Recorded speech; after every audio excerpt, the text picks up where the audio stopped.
You've heard the name Austin Thomas. Today, you're going to meet LSU's general manager. It's Locked on LSU. Here we go.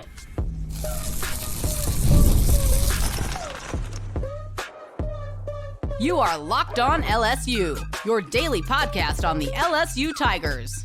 Part of the Locked On Podcast Network, your team every day. Okay, let's get it. It is Locked on LSU, your team every day. I'm your host, Matt Moscona. Thanks so much for making us your first listen. We are free, available wherever you get podcasts, of course, on YouTube as well. So please subscribe. As always, one of the fastest ways to help us grow is by leaving your comments below. Today's episode is brought to you by FanDuel. Football season is around the corner, so visit the FanDuel app today and start planning your futures bets now. We have talked quite a bit for years, quite honestly, about LSU general manager Austin Thomas. Well, on Thursday, Austin Thomas took to the podium over at LSU's football ops building and met with reporters. The first time extensively that LSU fans have had the opportunity to see and hear from LSU's general manager. I've had the opportunity to know Austin from his first time at LSU back in the mid-2010s, so just about a decade. And his career path has taken him a lot of different ways. But one of the things that always really stood out is when he was named Player Personnel Director of the Year back in 2015. I remember Ed Ogeron at the time doing an interview and saying Austin Thomas is a future NFL general manager. Well, little did he know, Ed Ogeron would become the head coach and name Austin Thomas general manager well ahead of that trend, which now exists in college football. And with the way college sports and college football has evolved, Austin Thomas kind of is an NFL general manager just at the college level. Austin was on staff from 2013 to 2017. Again, back in 2016, he was named general manager. He just recently returned to LSU after 2 years at Ole Miss. He had stints in between where he was with Dave Aranda at Baylor. He was also the associate athletic director for football personnel at Texas A&M for 2 years in 2018 and 2019, of course, when Scott Woodward was the athletic director before Scott came to Baton Rouge to become the athletic director. There was a little overlap there. And of course, prior, as we mentioned, Austin had been at LSU. It also had staff spots under Lane Kiffin at both USC and Tennessee. So this is a guy who is well-traveled and has worked for some of the biggest name coaches and most respected and tradition and resource-rich programs around the country. So when Brian Kelly was hired at LSU, remember, Beth Rex was Brian Kelly's right hand, the one who was basically in charge of the football operations. And ultimately, it was Scott Woodward's decision to push to bring Austin Thomas back to Baton Rouge. And in so doing, started, I don't want to say removing, because I don't mean to make it sound like it was contentious. It was just that Beth Rex had been with Brian Kelly for so long, and she and he had a great working relationship together. And her title was the associate AD and the chief of staff. I mean, she'd been with Brian Kelly at Cincinnati, Notre Dame, and then obviously came to Baton Rouge as well. But when Austin Thomas came, some of the responsibilities that were Beth Rex's were taken and given Austin. And almost a year ago now, Beth resigned. It was nothing more than that. I don't think that maybe there was a great agreement, as I understand it, on that direction. And she didn't like that some of her responsibilities were being moved and allocated. And I don't mean to paint it as a power struggle. It was just there was an evolution in how the football program was structured. And Austin Thomas is now that figurehead. And it's pretty fascinating because Brian Kelly, when he met with, you're going to meet Austin in a second, but I want to lay the groundwork first before I let you hear from him. Brian Kelly, when he met with reporters earlier this week, was asked about the change here in this new era as a guy that's been a head coach for so long and kind of how he's dealing with the way things are structured now, where it is more like an NFL front office? Because for 34 years, I've effectively signed the checks, the scholarship checks, been primary in the roster, in putting together a roster. It's been such a centralized operation for my entire career, right? It all revolved around kind of what my thoughts were and my decisions.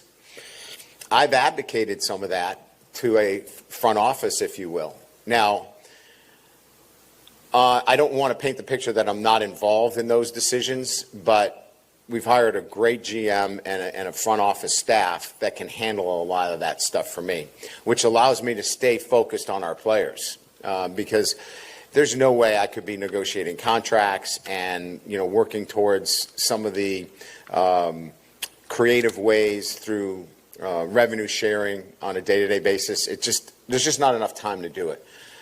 So I can tell you that I'm in a new territory. I've adapted to it, I think, quite well, and I've empowered the guys that are really good at that stuff to go do their job, and they're doing a great job. It's one of the things I respect a lot about Brian Kelly. You see a lot of, I don't want to say older coaches, but maybe old school coaches leaving the profession because of that. I mean, Nick Saban is the best example of it, but because of exactly what Brian Kelly just said. He is having to cede a lot of power there and control and autonomy. Head coaches were always the figurehead that put everyone in place and made all the decisions, and you had your 10 on-field assistants, and they recruited, and that was that. And those were the ones that could coach on the field, and the football coach made personnel decisions, and it's just the way it was. Well, now there is too much. You have to manage fundraising and a roster and a salary cap and now revenue sharing and NIL and generate new business, and there's agents and families. And it's like in professional sports, the reason that there's a delineation between the head coach and the general manager is because you don't want the head coach having contract discussions. Because how in the world can a head coach be in the front office having negotiating a contract with a player and a player's agent and then go on the field and coach him when that's contentious? You have to be able to segregate those two things. And so Brian Kelly, I will say, has been very adaptable to the new era. And my opinion is the reason is because he's still chasing the one thing that has eluded him, which is a national championship. And because he's still chasing that thing, that elusive title, he's willing to adapt to it because it's what he has to do to reach the ultimate goal that he hasn't reached yet in his career. And he actually made a crack about if he ever thought he'd be doing this. No, it's kind of one of the reasons why I never went to the NFL. If quite honest with you, I just felt like with all my years, it was going to be hard for me to give that piece up. But it's been a lot easier because I like who I'm working with. They love LSU. They're committed to what they're doing. They're really good at what they do. So it's made that kind of transition a lot easier. And I probably should have taken some of those NFL jobs that were offered years ago. No, I'm kidding. Now, they that Brian Kelly alluded to is Austin Thomas and the staff he's hired.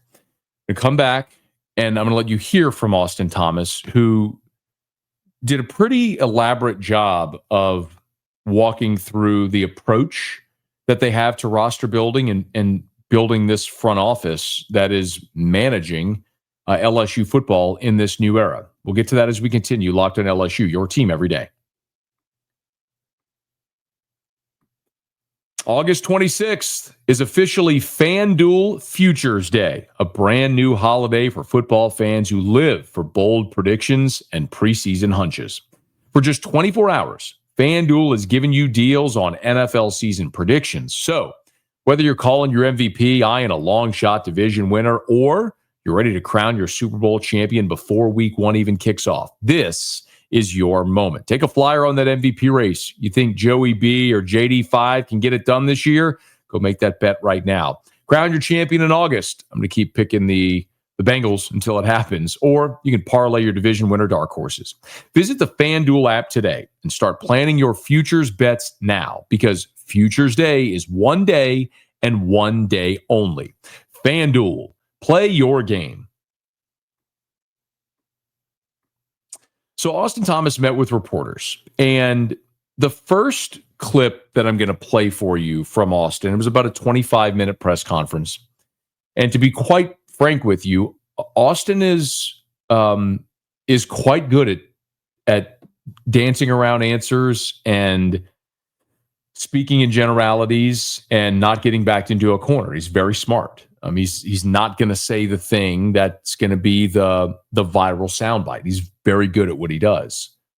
The first clip I want to play for you, I'm going to warn you, it's about 2.5 minutes. I mean, this is a long clip. So it's going to take a little bit of focus to lock in on what Austin's saying. And what I'm going to play it, I'm going to let it run full, and I'm going to come back on the back end of it and kind of walk you through some of the pods of what Austin's talking about, notably the relationship with Brian Kelly, the phases that LSU is building out right now, and maybe most importantly, the staff changes that he's going to talk about in this as well, mentioning 3 people in particular. You're going to hear him talk about Sam, which is Sam Petito, who LSU was Nick Saban's right, who LSU just hired from Ohio State. You're going to hear him talk about the hire he made from Ole Miss, who is his right hand at Ole Miss. You're going to hear Austin Thomas walk through these, and then of course Jeff Martin, who we told you about. Jeff was at LSU from Nick Saban's time at LSU. Was an LSU student worker at the time and worked for Nick and Les and Ed. And then when Brian Kelly was here initially, Jeff got an offer from USC to go out to Southern California, and LSU didn't match the offer. And so Jeff went to USC, and now they brought him back, which is a brilliant decision to do because Jeff's so valuable and talented in many different ways. But anyway, you're going to hear some of that. So listen to Austin here, and we'll come back on the back end and talk about what he had to say. Yeah, no, I appreciate Coach Kelly. He's extremely bright, extremely adaptable. That's the one thing I'll say about him is he's done this for 34 years as a head coach, and you don't get here without the ability to adjust and adapt in everything that you're doing. And so he and I have a great relationship. We work together on a daily basis. We have a lot of open dialogue, whether it's staff, whether it's roster, whether it's support staff, right? Just trying to build the best versions of ourselves that we can be. And so, going back, right, just kind of peeling this back a little bit, we decided, last year that we wanted to evaluate where we were, what we are and where we want to go, right, and what can take us to that next level. And we divided it into a couple phases. And we have great people in this building, and what we needed to do was get those people in position to let their personality shine and give them an opportunity to flourish and grow. And so we did a lot of that in the spring, right, and then we actually lost a lot of people this spring as well and into the summer unexpectedly to great jobs and great opportunities. And it's one of the reasons why you come to LSU, to be developed to get those opportunities. And what that really did is that allowed us to accelerate phase 2 of the modernization of our organization. And we were able to go out and really become more efficient. I think we lost 6 bodies. We condensed that into 3 positions, and it allowed us to go really be efficient and have defined and clear roles in what we were doing and the opportunity that these people would have to come here in Kelvin and Sam and Jeff. And those guys, they've been a blessing. They all have a different skill set. We're always looking to bring in new ideas, right? I talked about Coach being adaptable and us not being the knower of all things.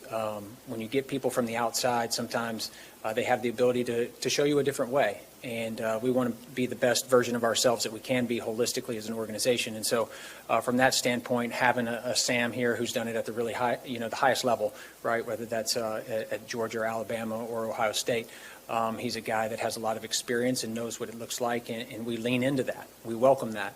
Kelvin, one of my best friends in the world, was my first hire when I got to Oxford. And I just think he's so smart, so talented. He's a relationship builder and a guy that's going to help in that space tremendously. And then Jeff Martin is a former Tiger, bleeds purple and gold. Really, really, really dynamic as far as his ability to build relationships, to think on his feet, to keep us on the cutting edge, from a technology and innovation standpoint. And so all those guys, as they come in and help manage our roster and personnel and staff, they all play a different role, but at the same time, it's allowed us to really be a cohesive unit. said a lot there, but a few things. First of all, thanking Brian Kelly, talked about Kelly's willingness to adjust and adapt. That's important. In an era where a lot of coaches, especially coaches like Brian Kelly that are in their 60s that came up doing it a certain way, aren't willing to do that. It's why you do see a lot of coaches getting out of the business. But Brian Kelly adjusting, adapting, and ceding a lot of that control to Austin Thomas. Now, Austin said a year ago, this process started a year ago, where they looked at the staff, the roster, and the support staff. And they went through two phases. And this spring, they accelerated into phase two. Now, my contention, and we've talked about this before, but my contention is a part of that. I'm not saying it's the entirety of it, but part of this has to do with revenue share and knowing that you're now going to find a new $20 million line item in your budget. And this is something that Brian Kelly knows he has to go coach his team to win, but he doesn't have the time or the bandwidth to go find $20 million in the budget for LSU athletics. Well, part of this is trimming the fat at LSU football. You heard Austin say they became more efficient when 6 got cut down to 3. Some of that were guys that left on their own for different jobs. Some was LSU maybe trimming a little bit of fat in the budget.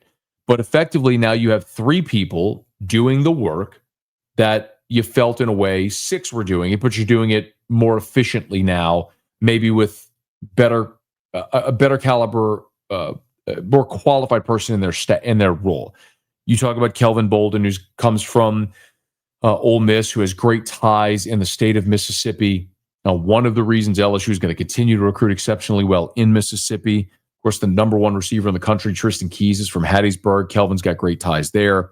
Sam Petito, who we've talked about at length. Sam Petito was Nick Saban's right hand. Georgia, Alabama, when Nick Saban retired, Sam Petito, Kalen DeBoer didn't retain him. Sam Petito went to Ohio State. They won a national championship a year ago. Now he's at LSU. Guys from Tangipahoa Parish, from a meet. But you think about something else Austin said is bringing in people from other places with different experiences that can maybe share their enlightenment and experience. Well, Sam Petito's coming in from Ohio State, where they just won the national championship in the Big Ten. So he got to go internally at Ohio State and see how things run there, whereas Austin's been at Texas A&M and Ole Miss. And it's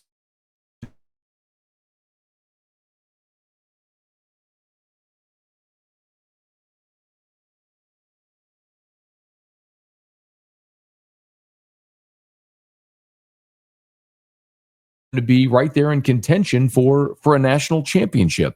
And then Jeff Martin, who we talked about as well.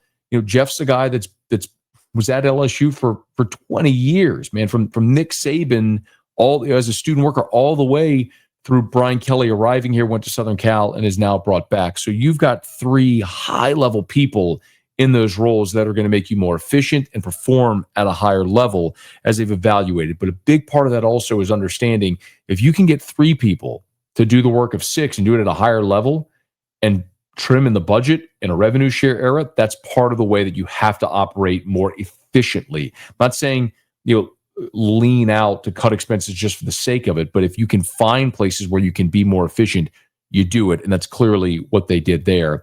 And one more from Austin Thomas. He was asked, a little bit about the changes from, just in the last 6 months or so, really with revenue share. And he took it even further than that to the first time he was the general manager here a decade ago. I'll go back 10 years, right? So when I did this 10 years ago, I never thought it would get here this fast. As far as the management of the day-to-day of the organization and the program, that hasn't changed at all.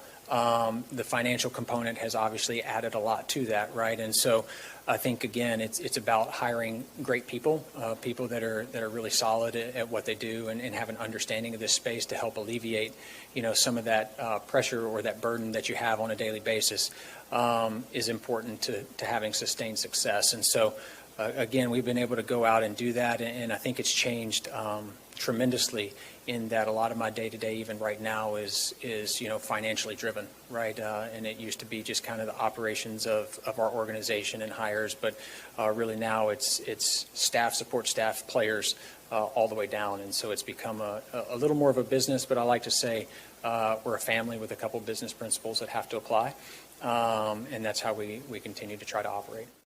The majority of his day-to-day is now financial in nature, whereas prior, it was building a roster. It was roster management. It was identifying the next wave of recruits, organizing recruiting events, looking at roster retention, who was going to be, where the holes were going to be, looking ahead several classes, what staff members might be available. If, in fact, someone did leave, who were the immediate list you're going to call, what support staff members are available, how can you grow out your recruiting department, and all these different efficiencies. Now, a lot of it is financial. It's dealing with parents and agents and the collective and the athletic director and the CFO of LSU athletics and maintaining a roster and a budget and all these different things. It is largely financial in nature, but it's paramount. It's the most important thing in college sports right now. And you can roll your eyes and throw your hands in the air and say that's unfortunate, but it's the reality of it. And if you want to win, you've got to be able to maintain your roster budget, understand what you're going to do with the revenue share that you have, and then how you're going to be able to supplement on top of that with true NIL. And it's something Austin also said in this press conference. They did this past football season, the way they operated when they built out this roster was as if revenue share was already in place. That's the front loading that a lot of people talked about. And it's prepared them maybe to always be ahead of the curve every year. So if you haven't even tapped in to your revenue share money yet for the 2025-2026 school year, and you got this roster paid for, well, then in theory, you can go front load for the December portal window again for next football season. It was a very forward-thinking thing that LSU and Austin Thomas did with the way they've built this out. It's a fascinating conversation, about 25 minutes with. You can hear that entire press conference with Austin Thomas if you want. It's up on the 1045 ESPN YouTube channel. It's also linked at louisianasports.net if you care to listen to the entire thing. When we come back, one other quick tidbit, some new details of LSU quarterback Colin Hurley's car wreck and the injuries he sustained. You're going to want to hear this. It's next, Locked on LSU, your team every day.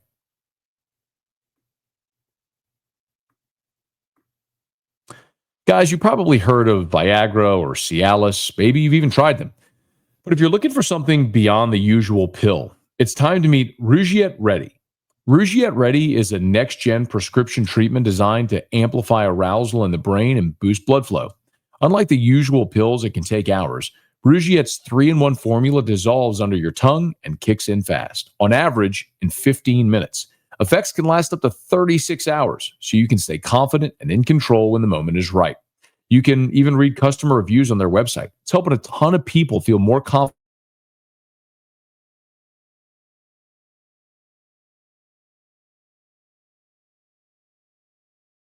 % off today. That's RUGIET.com/LockedOnCollege and use the promo code LockedOnCollege for 15% off.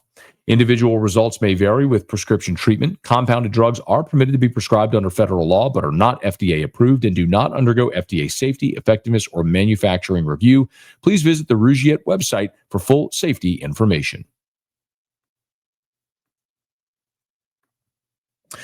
While LSU prepares for their season opener against Clemson, the backup quarterback competition has been something we've talked a little bit about, most assuming that Michael Van Buren was brought here from Mississippi State to be that guy.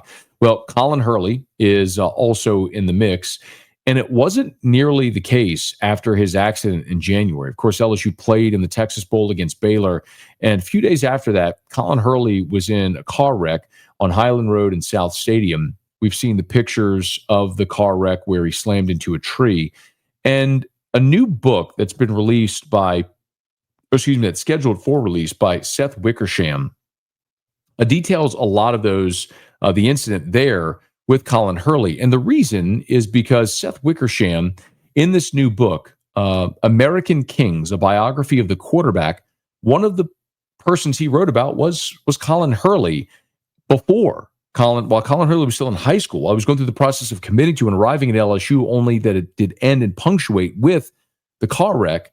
And Seth Wickersham talked about how close Colin Hurley was maybe never playing football again or having a normal life. Yeah, I mean, I went down to Baton Rouge and I was with him in the ICU. I was with him in recovery, and thankfully he's not only recovered as a human, which wasn't clear that he would at a time for a time, but he has, recovered as a football player, and he is, out there doing what he loves with a very new appreciation for it. Yeah. I remember speaking to Brian Kelly at SEC Media Days last month, and a lot of the info on that accident has been sparse that's come out. And Brian Kelly told me, and I believe it was Wilson Alexander, the advocate there as well, said at one point they were worried about potential brain damage and things like very serious ramifications. So to see him back out there is a true testament to his physical makeup, his mentality to attack recovery head on. And as remarkable a young person, we interview a lot of high school athletes, right? Recruiting and all. He's as remarkable a high school athlete as I've ever spoken to in 20 years.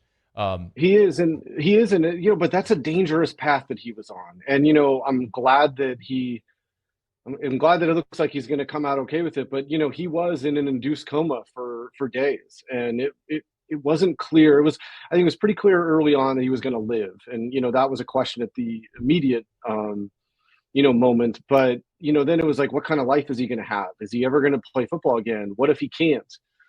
And, fortunately, there's some stuff in the book on there, some painful moments that I witnessed, but, he did a remarkable job of retraining himself and his body to do the things that once came naturally. And, again, it's great. It's great seeing him out there. It's crazy that just 8 months later, Colin Hurley is on a football field getting ready for a season. Highly recommend that you check out that book, American Kings. It's really a wonderful job by Seth Wickersham, and Colin Hurley is a big part of that book. Okay, that's going to do it for us today's episode. Thanks for making us your first listen. For your second listen, go check out The Portal Show on YouTube or wherever you listen to podcasts. If you're on podcast, please subscribe on your favorite podcast app. Rate us, leave a review. If you're on YouTube, smash that like button, subscribe to the channel, hit the bell so you're notified whenever we post a new video, and let a friend know if they love the Tigers. We got you here every single day for Locked on LSU, your team every day.